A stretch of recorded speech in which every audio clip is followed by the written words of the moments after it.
Bonjour à tous. Afin de pouvoir mener à bien nos projets sur Excel VBA à la fois en BE d'équipement technique ou en GTAO, il me semble nécessaire de revenir sur certains des outils que nous allons utiliser. Dans cette série de petites vidéos, je vais revenir sur chacun des outils, à la fois sur les termes de langage utilisés et sur la façon dont nous allons utiliser ces différents outils. Cette première vidéo va vous parler de manière succincte de la fonction sur VBA. La fonction est un outil qui permet d'effectuer des calculs très simples et très rapides. Cependant, elle ne permet d'obtenir qu'un seul et unique résultat. Quelques petits rappels pour commencer. Tout d'abord, pour pouvoir accéder à l'environnement de travail de Visual Basic, il vous faut ajouter l'onglet développeur sur Excel. Je vous ai mis la procédure dans les documents disponibles sur le NT. Ensuite, afin de pouvoir coder sur Excel VBA, il vous sera nécessaire d'ajouter des modules. Pour ajouter un module, rien de plus simple, il vous suffit de faire un clic droit sur l'arborescence du projet dans VBA, de sélectionner Insertion et Module. Dernier petit rappel avant de rentrer dans le vif du sujet, il est possible de nommer des cases dans Excel. Comme vous le voyez sur cette diapositive, la case B5 a été renommée en A1. Renommer une case est extrêmement utile pour pouvoir les importer dans le code VBA. Intéressons-nous tout d'abord aux éléments de langage qui permettront d'écrire une fonction dans VBA. Vous trouvez ici les éléments de langage qui permettent d'écrire une fonction. Tout d'abord, il est nécessaire de nommer cette fonction avec du texte qui n'est pas du code. Pour cela, il suffit de mettre un apostrophe et d'écrire vos commentaires. Une fonction commence toujours par l'instruction function.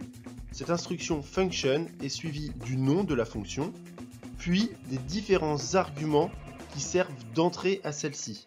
Ces arguments, ici A, B, C, sont les variables que nous allons pouvoir utiliser pour effectuer nos calculs. La fonction se termine par l'instruction endFunction.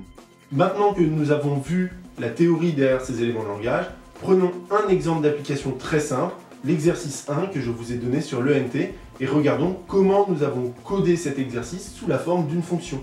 Regardons ici comment nous avons codé l'exercice 1. Pour rappel, l'objectif du premier exercice est de créer une fonction très simple permettant de calculer le déterminant d'un polynôme d'une fonction d'ordre 2. Ce déterminant se calcule comme étant b au carré moins 4ac. Nous avons donc écrit une fonction se nommant déterminant et ayant pour argument les coefficients a, b, c. Pour obtenir la sortie de la fonction, il est nécessaire de l'écrire de la manière suivante. Le nom de la fonction est égal à soit une variable ou un calcul de variables. Dans notre cas présent, déterminant, qui est le nom de la fonction, est égal à b au carré moins 4ac. Notre fonction nous rendra donc la valeur de b au carré moins 4ac. Voici maintenant comment nous utilisons notre fonction dans Excel. Dans la case C13, vous pouvez constater que nous avons écrit égal déterminant, donc le nom de notre fonction, et entre parenthèses les différentes entrées. Ici les cases A-1, B-1 et C-1. Pour rappel, A1, B1, C1 sont les cases B5, C5, D5 que nous avons renommées pour pouvoir les retrouver et les utiliser plus facilement. Je vous remercie pour votre attention. N'hésitez surtout pas à revenir vers moi si vous avez des questions, que ce soit via l'ENT ou via les outils de visioconférence.